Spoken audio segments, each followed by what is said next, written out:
The second generation BMW X2 was completely overhauled for this year. You probably already know that it shares a platform with the BMW X1, which I absolutely loved. And because they're so closely related, I end up really liking the X2 as well. But there's a caveat, and I'll tell you after the montage. Cue the montage, Will!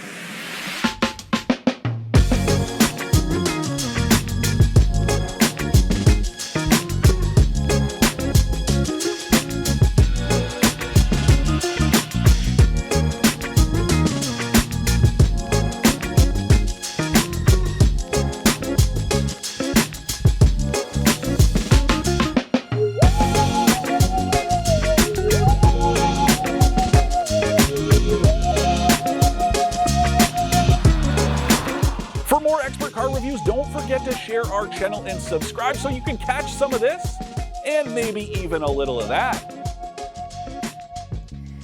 People love SUVs, so BMW's like, I'm gonna give you more SUVs. So basically they have a coupe version of every regular SUV that they have. And essentially they're the exact same thing. The only difference is that the coupe versions have this sloping roofline to give it a sportier look, but otherwise they're almost exactly the same. And that's the case with the X2, which is the coupe version of the X1. It is slightly more expensive, it is slightly less practical, and so the only reason you would buy an X2 over an X1 is if you like the way it looks better. And some people have very strong opinions about how coupe SUVs look, but I actually don't hate the way this one looks. I think it looks pretty sporty for its class. I think it has a lot of personality. It looks very luxurious, and especially compared to the previous X2, it gives off a much stronger SUV profile instead of a hatchback, which is great. So power comes from a turbocharged 2-liter 4-cylinder engine with 241 horsepower and 295 pound-feet of torque. All-wheel drive is, of course, standard, and it is hooked up to a 7-speed automatic transmission. In general, really a big fan of this powertrain. Everything works very smoothly, everything's on point. There is a tiny bit of hesitation when you stomp on the throttle and want a burst of acceleration, but this isn't a sports car, so that's totally fine. It has lots of passing power, no matter if you're in the city or on the highway. It's got lots of grunt to pass someone and get up to speed, which is awesome. I'm also quite a big fan of the driving dynamics. I feel like the X2 is very good at giving you that typical BMW driving experience with this small SUV. It stays really planted in the corners. The steering is a little bit dead, but honestly, that's quite normal for this segment. So I wish it was a little bit sharper, but I'm a really big fan of how it handles and how it drives. It manages to balance sportiness and comfort really well without sacrificing either of them. So great job, BMW.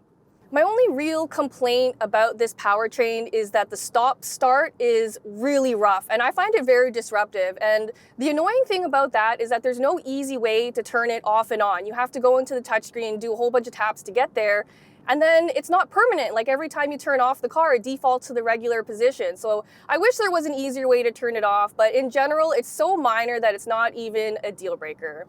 One other minor complaint that I wanted to point out is that because the windshield has such an aggressive rake to it, and this A-pillar is so big and chunky, it creates a massive blind spot that is really good at hiding pedestrians. So you just have to be a little bit more careful when driving around the city.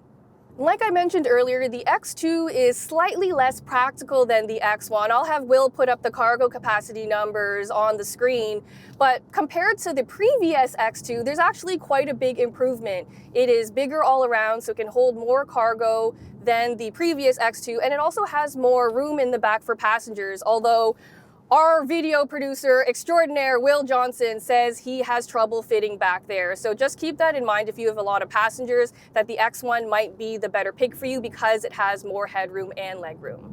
Despite that, the X2 is very practical inside, which I love to see. There are a lot of little places to store stuff. I love this big shelf under the armrest. The side pockets are big enough to hold a water bottle. I also really love that it has an upright phone charger, and what that helps with is that you can see it, and so you can glance at it really quickly, but it makes it harder to forget. But also, BMW has got you there too, because if your phone is in the charger and you try to leave without your phone, it will remind you that it's still there. So I love that because I'm super forgetful, and I'm sure a lot of you will find that really helpful too.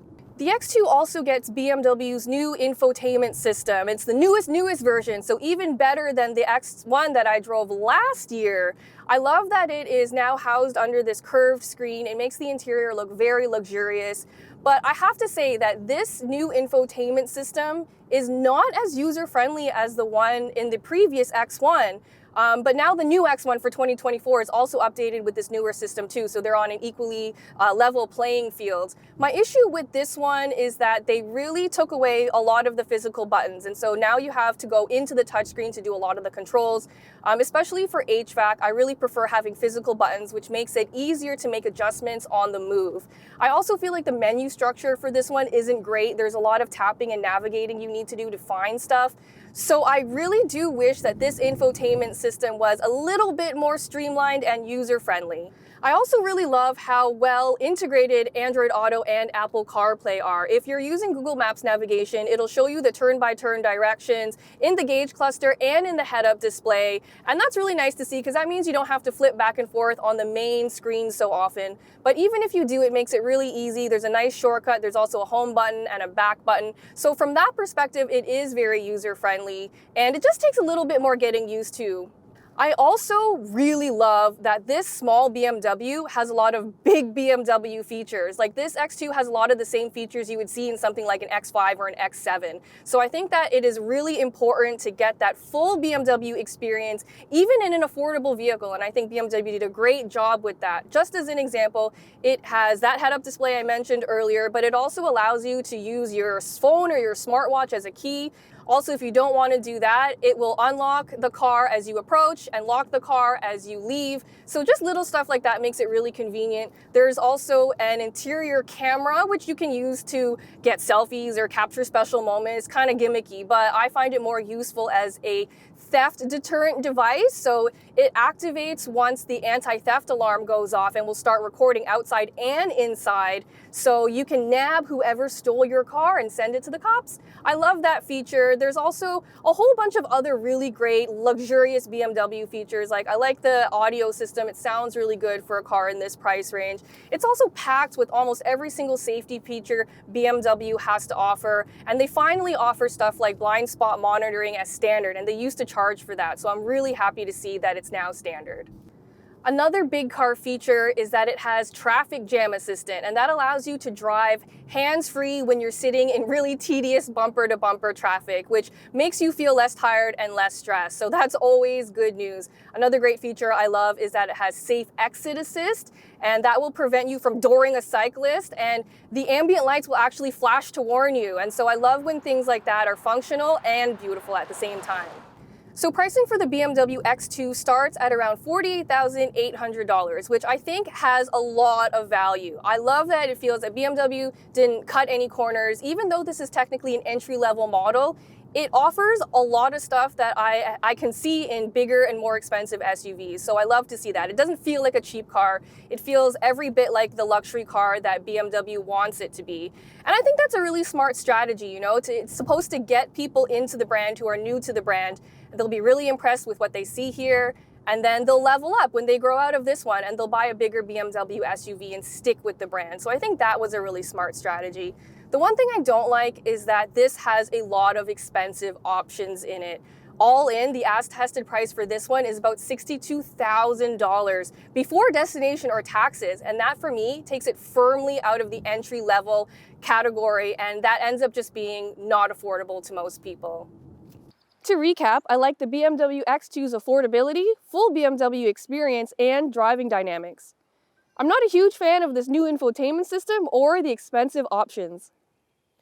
I really like the BMW X2, but if it were my money, the X1 is probably the one I would get, simply because it's a little bit more affordable and it's roomier inside.